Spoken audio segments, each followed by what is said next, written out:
সম্মানিত দর্শক, ডাকসু ভিপি জনাব সাদ্দিক কায়েমের একটি বক্তব্য নিয়ে সামাজিক মাধ্যমে রীতিমতো তোলপাড় চলছে। একটি অনুষ্ঠানে তিনি বর্তমান সময়ের সবচেয়ে আলোচিত রাজনৈতিক ব্যক্তিত্ব জনাব তারেক রহমান, যাকে কিনা তার দলের যারা লোকজন ভবিষ্যৎ প্রধানমন্ত্রী রূপে আফহোল্ড করে চলেছেন, রাষ্ট্র থেকে সেভাবে রাষ্ট্রীয় প্রোটোকল দিচ্ছে, যদিও তিনি এখনো পর্যন্ত শপথ গ্রহণ করেননি, নির্বাচিত হননি। অন্যদিকে সমাজে যে সকল প্রভাবশালী এবং গুরুত্বপূর্ণ এবং যাদেরকে বলা হয় বিভিন্ন সময় কিং মেকার, সেই সকল মহল গোপনে প্রকাশ্যে নানা রকম তৎপরতা চালিয়ে যখন তারেক রহমান সাহেবকে একেবারে একজন সফল ত্রাণকর্তা, একজন সফল প্রধানমন্ত্রী এবং দেশের রক্ষাকর্তা হিসেবে অভিহিত করে চলেছেন, ঠিক সেই সময়টিতে দেশের সবচেয়ে গর্বিত প্রতিষ্ঠান এবং প্রাচ্যের অক্সফোর্ড হিসেবে প্রতিষ্ঠিত ঢাকা বিশ্ববিদ্যালয় এবং সেই ঢাকা বিশ্ববিদ্যালয় ছাত্র সংসদের যিনি ভিপি ভাইস প্রেসিডেন্ট জনাব সাদিক কাইয়ুম, তিনি জনাব তারেক রহমান সাহেবকে উদ্দেশ্য করে একটি বক্তব্য দিয়েছেন, কঠোর হুঁশিয়ারি। এটি তারেক রহমান সাহেবের জন্য রীতিমতো বদহজম, রীতিমতো অবমাননাকর, আগামীর রাজনীতির জন্য একটি অশনি সংকেত এবং তারেক রহমান সাহেবের সঙ্গে জামাতের যে কী সম্পর্ক যাচ্ছে এবং আগামীতে কী সম্পর্কটা হবে সেটির একটি নির্দেশক। জনাব সাদিক কায়েম যে কথাটি বলেছেন সেটি বলেছেন যে তারেক রহমান সাহেবকে রীতিমতো তিনি লাথি দিয়ে দেশ থেকে বের করে দেবেন, যেভাবে তিনি বা তার যারা সহযোগী তারা শেখ হাসিনাকে লাথি দিয়ে, মানে উনি আসলে কি শব্দটা লাথি, লয়াকার লাথ হয়, সেখানে লাথি না লাথি। আমরা সাধারণত রাগ হলে, খুব জোরে রাগ হলে লাথি শব্দটি ব্যবহার করি, আর একটু যখন স্বাভাবিক অবস্থায় থাকি তখন প্রমিত বাংলায় লয়াকার লাথ হরিশিকার্থী লাথি শব্দটি ব্যবহার করি। তো জনাব সাদিক কায়েম সাহেবের বক্তব্যটা আমি একবারই শুনেছি, এ কারণে আসলে আমি লাথি বা লাথি, মানে তিনি কি রাগ হয়ে বলেছেন না মাথা ঠান্ডা করে বলেছেন সেটি বুঝতে পারিনি। তবে তাকে নিয়ে যে আলাপ আলোচনা হচ্ছে, সেই আলাপ আলোচনায় হয়তো আমাদের যে মধ্যে যারা কন্টেন্ট ক্রিয়েটর তারা ঠিক ওই তার মেজাজ গরম বা তার মেজাজ শান্ত, তিনি ধীর স্থিরভাবে বলেছেন, ওই বিষয়টি হয়তো ওভাবে লক্ষ্য করেনি। কিন্তু এই অনুষ্ঠানটি করতে গিয়ে আমার হঠাৎ করে মনে হলো যে একই শব্দ যদি আপনি রাগ হয়ে উচ্চারণ করেন তো সেটার মধ্যে এক ধরনের মিনিং থাকে, আর যদি আপনি ধীরে সুস্থে শান্তভাবে একটি শব্দ উচ্চারণ করেন সেটার একটা সুদূর প্রসারী লক্ষ্য থাকে। এই যে মনস্তাত্ত্বিক বিষয়, সেই মনস্তাত্ত্বিক বিষয় নিয়ে আলোচনা করা প্রয়োজন। এনিওয়ে, এখন এখানে একটা বিষয় হলো যে সাদিক কাইয়ুম কে? সাদিক কাইয়ুম ঢাকা বিশ্ববিদ্যালয়ের ছাত্র সংসদের সভাপতি, মানে সহসভাপতি, আর এই মুহূর্তে সারা বাংলাদেশের ছাত্র প্রতিনিধিদের মধ্যে সবচাইতে গুরুত্বপূর্ণ, সবচেয়ে আকর্ষণীয় এবং সবচাইতে যেটিকে বলা হয় কৌশলগত কারণে ক্ষমতাধর যে পদটি রয়েছে, সেই পদটি জনাব সাদিক কাইয়ুমের দখলে। তিনি কে? তিনি বাংলাদেশ ইসলামী ছাত্র শিবিরের প্রভাবশালী নেতা এবং ইসলামী ছাত্র শিবির এবং জামায়াত ইসলামী, তারা যে গুপ্ত রাজনীতিতে সর্বকালের সফল, নিজেদের বেশ এবং বাস এবং ভূষা, বেশভূষা এগুলো পরিবর্তন করে তারা তাদের সবচেয়ে জানি দুশ্মন, জীবন মরণের দুশ্মন আওয়ামী লীগ, ছাত্রলীগ, তাদের মধ্যে যেভাবে মিশেছিলেন, কাঁধে কাঁধ মিলিয়ে তারা যেভাবে মিশেছিলেন, এই মিশে থাকার যে ইতিহাস, সেই ইতিহাসের যিনি বরপুত্র তিনি জনাব সাদিক কায়েম। এবং তিনি ঢাকা বিশ্ববিদ্যালয়ের মতো জায়গাতে, অর্থাৎ 1971 সনের মহান মুক্তিযুদ্ধের সময়টিতে কোনো রণাঙ্গনে, মুক্তিযুদ্ধের রণাঙ্গনে যদি জামাতের কোনো লোক ঘাপটি মেরে মুক্তিযোদ্ধার সেই সুরত ধরে তারা বছরের পর বছর সেই সেনা ক্যাম্পে থাকতেন বা আওয়ামী লীগের সঙ্গে মিলিত থাকতেন, ওটা যতটা না জটিল ছিল তার চাইতে সাদিক কায়েমের ছাত্রলীগের সঙ্গে মিশে থাকা, নীতি নির্ধারণী পর্যায়ে থাকা এবং ছাত্রলীগকে ডমিনেট করা অথবা ছাত্রলীগ দিয়ে কুকর্ম করানো, যে কথাগুলো এখন তাদের বিরুদ্ধে অভিযোগ আসছে যে তারাই ছাত্রলীগের সঙ্গে থেকে ছাত্রলীগ দিয়ে হেলমেট বাহিনী তৈরি করেছে এবং ছাত্রলীগের যত দুর্নাম এবং বদনাম সব এই সাদিক কায়েমদের কারণেই হয়েছে। এই কথাটি রীতিমতো সিল সাপ্পর মারা হয়ে যায়। তো সেই সাদিক কায়েম তিনি সাধারণ কোনো মানুষ নন। তিনি কৌশল জানেন, তিনি মেজাজ স্বাভাবিক রাখতে জানেন, তার দক্ষতা রয়েছে, অভিজ্ঞতা রয়েছে। বাংলাদেশের মধ্যে সবচাইতে একটি বৃহৎ দলকে চ্যালেঞ্জ দিয়ে সেই দলের মধ্যে ঢুকে গিয়ে সেই দলের একেবারে যেটিকে বলা হয় টুস করে দেওয়া। তো সেই কাজটি করে তিনি সফল হয়েছেন। তো সেই সাদিক কায়েম জনাব তারেক রহমান সাহেবকে বকা দিয়েছেন, অকথ্য ভাষায় গালি দিয়েছেন, থ্রেট দিয়েছেন। এটি সাধারণ কোনো বিষয় নয়। এখন এই যে কাজটি তিনি কেন করেছেন, প্রথমে তার পরিচয় দিলাম তিনি এই কাজটি কেন করেছেন। যদি একেবারে প্রথমেই ধরি, সেটি হলো তিনি তারেক রহমান সাহেবকে দেখতে পাচ্ছেন না, তার মেজাজ গরম হয়ে যাচ্ছে।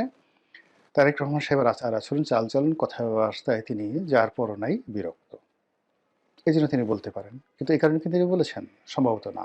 কারণ যদি আমাদের সামাজিক অবস্থান ধরেন, সামাজিক অবস্থানে তারেক রহমান সাহেবের অবস্থান, রাজনৈতিক ক্ষেত্রে তার অবস্থান, সাদিক কায়েমের অবস্থান আকাশ পাতাল পার্থক্য। এই অবস্থাতে তারেক রহমান সাহেবের সঙ্গে বিরোধিতা করা, তাকে পার্সোনালি আঘাত করা, যেটিকে জামাতের ভাষায় পাঙ্গা নেয়া বলা হয়, এই পাঙ্গা নেওয়ার ক্ষমতা সাধারণত সাদিক কায়েম সাহেবের পর্যায়ের কোনো লোকের নেই। কাজেই ব্যক্তিগতভাবে ব্যক্তিগত ক্রোধ, কাম, লোভ, লালসার বশবর্তী হয়ে তিনি তারেক রহমান সাহেবকে শত্রু বানাবেন অসম্ভব বিষয়। তার দলের গ্রিন সিগন্যাল, তার প্রতিষ্ঠানের গ্রিন সিগন্যাল এবং তার সঙ্গে তার দলের একটা অব্যাহত যে সমর্থন যদি না থাকতো তিনি এই কথা বলতেন না, বলতে সাহস পেতেন না। আচ্ছা, গেল। এখন তার এই বক্তব্যের ফলে তারেক রহমান সাহেবের মধ্যে প্রতিক্রিয়া কি? তিনি কি তাই সাদেক কায়েম সাহেবের বক্তব্যের গুরুত্ব দিচ্ছেন নাকি দিচ্ছেন না? আপাত দৃষ্টিতে মনে হচ্ছে যে তিনি ধৈর্য ধারণ করেছেন। তিনি ধৈর্য ধারণ করেছেন, এক কান্দে শুনছেন আর এক কান্দে বের করার চেষ্টা করছেন। আর অনেকটা সেই ব্রিটিশ প্রধানমন্ত্রী যে দ্বিতীয় বিশ্বযুদ্ধের সময় যে ব্রিটিশ প্রধানমন্ত্রী তার সেই বিখ্যাত বক্তব্যের মতো যে রাস্তায় চলতে ফিরতে গেলে আপনার পেছনে অসংখ্য বার্কিং ডগ থাকবে, ঘেউ ঘেউ করা কুকুর। আপনি যদি সবার উত্তর দিতে যান তাহলে তো পথ চলতে পারবেন না। তো সেদিক থেকে সাদিক কায়েম সাহেবকে যদি বার্কিং ডগ মনে করেন তারেক রহমান সাহেব, সেটা তার ব্যক্তিগত বিষয়। দ্বিতীয়ত আমি ব্যক্তিগতভাবে মনে করি যে তারেক রহমান সাহেব এখানে কৌশল অবলম্বন করছেন, ধৈর্য ধারণ করছেন, এখন অযথা বিবাদে জড়াতে চাচ্ছেন না। তো উইনস্টন চার্চিলের বক্তব্য অনুযায়ী তাকে ফালতু মনে করছেন না। আর দ্বিতীয়ত হতে পারে যে তিনি এই মুহূর্তে সাদিক কায়েম সাহেব, নাসিরুদ্দিন, সেই পাটোয়ারি সাহেব বা অন্যান্য যারা এই মুহূর্তে নাহিদ, সার্জিস যারা বক্তব্য দিচ্ছেন, তো তাদের সঙ্গে তিনি কাউন্টার দিতে চাচ্ছেন না। তিনি মনে করছেন যেভাবে হোক এই নির্বাচনী বৈতরণী পার হয়ে যাক, পার হওয়ার পরে যখন সময় আসবে সে অনুযায়ী অবস্থা বেঁচে ব্যবস্থা নেওয়া যাবে। এটি হতে পারে। এখন তার এই কর্মটি কি সঠিক? আমার দৃষ্টিতে সঠিক নয়, কোনো ক্ষেত্রে সঠিক নয়। প্রথমত যদি উইনস্টন চার্চিলের মতো তিনি তাকে কেবল বার্কিং ডগ মনে করেন, নট লাইক দ্যাট। আমি তার যে পরিচয় বললাম এই ভিডিওর শুরুতে, তিনি এই মুহূর্তে রাজনীতিতে খুবই কৌশলগত গুরুত্বপূর্ণ অবস্থানে আছেন। ঢাকা বিশ্ববিদ্যালয়ে তিনি পড়াশোনা করেছেন, চান্স পেয়েছেন। কাজেই তার মেধা, যোগ্যতা, বুদ্ধি শুদ্ধি কোনো অবস্থাতেই তারেক রহমান সাহেবের চেয়ে কম নয়। সুযোগের কারণে তারেক রহমান সাহেব আজ এখানে আছেন, সাদিক কায়েম ভবিষ্যতে হবেন না সেটা বলা যায় না। কাজেই তিনি বার্কিং ডগ নন। দ্বিতীয়ত, জনাব সাদিক কায়েমের অবস্থান থেকে যখন এরকম একটা কথা বলা হয়, সেটাকে তিনি অ্যাভয়েড করেন কিনা বা তার দলে অ্যাভয়েড করেন কিনা, পাত্তা দেন কিনা, এটা আমার কাছে মনে হচ্ছে যে এখানে ধৈর্য ধারণ করা, পাত্তা না দেওয়া, অ্যাভয়েড করা, এটি বিএনপির একটা নির্বুদ্ধিতা। অন্তত মাইল্ড ওয়েতে ওনার সেই বক্তব্যের রাজনৈতিক প্রত্যুত্তর দেওয়া, বাবা শোনা বলে যে না এভাবে বড়দের সম্পর্কে কথা বলে না, অথবা কার্যকরী প্রতিক্রিয়া দেখানো। আর সেটা যদি না দেখানো হয়, এই যে সাদিক কায়েম সাহেব যে বলা শুরু করলেন নির্বাচন আর হয়তো আর 10 দিন আছে, এই 10 দিনের মধ্যে এরকম হাজার হাজার লক্ষ লক্ষ সাদিক কায়েমের মুখ দিয়ে যখন তারেক রহমান সাহেবের বিরুদ্ধে নানা নেতিবাচক কথা বলা হবে এবং তাকে গুরুত্বহীন বানিয়ে ফেলা হবে, তাকে আবার 1, 2, 3, 4-এর পর্যায়ে নামানো হবে, আবার তাকে টিনের চালা কওয়ার পর্যায়ে নামিয়ে নেওয়া হবে, এবং এটা তারেক রহমান সাহেবের জন্য ভীষণ রকম বিপত্তিকর হবে। এই কারণ হলো যে রাজনৈতিকভাবে যে বড় বড় মানুষগুলো, তার প্রধান শক্তি হলো তার সম্ভ্রম, তার মর্যাদা, এবং একই সঙ্গে তার সম্পর্কে লোকজনের ভয় ভীতি থাকতে হবে। He must have a military পাওয়ার। যে কোনো লোক যদি তার কাছাকাছি ভিড়তে পারে, যে কোনো লোক যদি তাকে বকা দিয়ে চলে যেতে পারে, যে কোনো লোক যদি তাকে গালি দিতে পারে, তাহলে আর যাই হোক না কেন সে কোনো অবস্থাতেই বাঘ হন না, সিংহ হন না।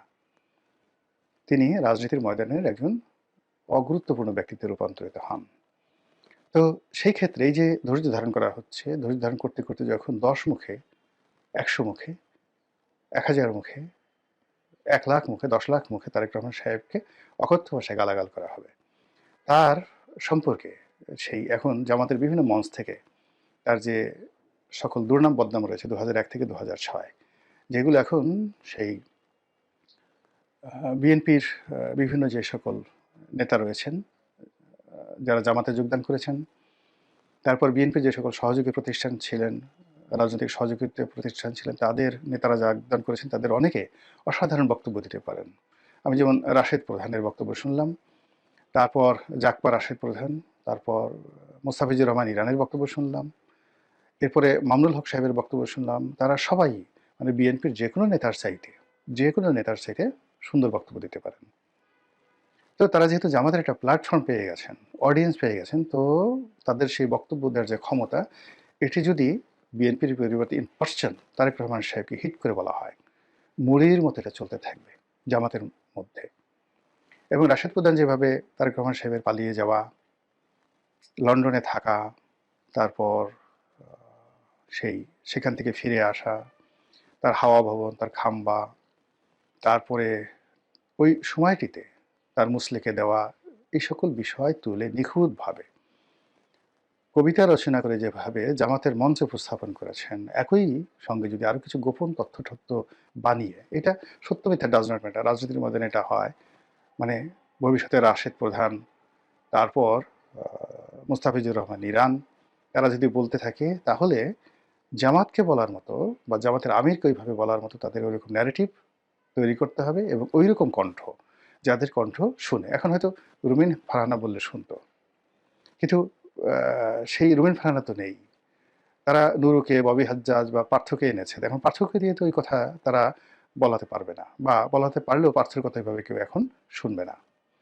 অডিয়েন্স তাদের যার নিয়ে ইয়ানফসি হিসেবে ব্যস্ত। তারেক রহমান সাহেবের মঞ্চে যদি সেই যেটা রাশেদ প্রধান বলছে ওইরকম কোনো বক্তা হাজির করানো হয়, তাহলে আর তারেক রহমান সাহেবের যে ইমেজটা বিএনপি তৈরি করতে চাচ্ছে সেটা থাকবে না। আর অন্যদিকে তারেক রহমান সাহেব ছাড়া অন্য কোনো নেতা যদি মঞ্চ সাজায়, সেই মঞ্চে এখন 10,000 লোকও যাবে না। তো এই যে একটা ঝামেলার মধ্যে বিএনপি পড়ে গেছে, আর সেই ঝামেলাকে ব্যবহার করে জামাত এবং তাদের যে অ্যালাইড ফোর্স রয়েছে, তারা যেভাবে ম্যাটিকুলাস ডিজাইনে তারেক রহমান সাহেবকে উত্তেজিত করছেন, অথবা তারেক রহমান সাহেবকে তাদের পর্যায়ে না নিচু পর্যায়ে নামিয়ে আনতে চাচ্ছেন, তাকে একজন মন্দ মানুষ, ব্যাড বয় হিসেবে, একজন অলিগার হিসেবে, একজন বাউন্ডলে, তারপরে যেটা টাইম ম্যাগাজিন বলেছে পিতামাতার অবাধ্য সন্তান, যে কিনা ঘর থেকে বের হয়ে পিতামাতাকে সর্বনাশ করে দিয়েছে। তো সেই যে বাইবেলিক শব্দ, সেই বাইবেলিক শব্দটি প্রয়োগ করে টাইম যেভাবে তাকে খোঁচা দেওয়ার চেষ্টা করেছে, সেভাবে জামাত যদি এখন খালি ওই যে ওই শব্দগুলো, ওই শব্দের অর্থগুলোতে তারা শুধু বর্ণনা করতে থাকে, যেটা সাদিক কায়েমকে দিয়ে শুরু হলো, তাহলে বিএনপি সেটা কিভাবে মোকাবেলা করবে সেটাই দেখার বিষয়। মহান আল্লাহ আমাদের সবাইকে হেদায়েত দান করুন।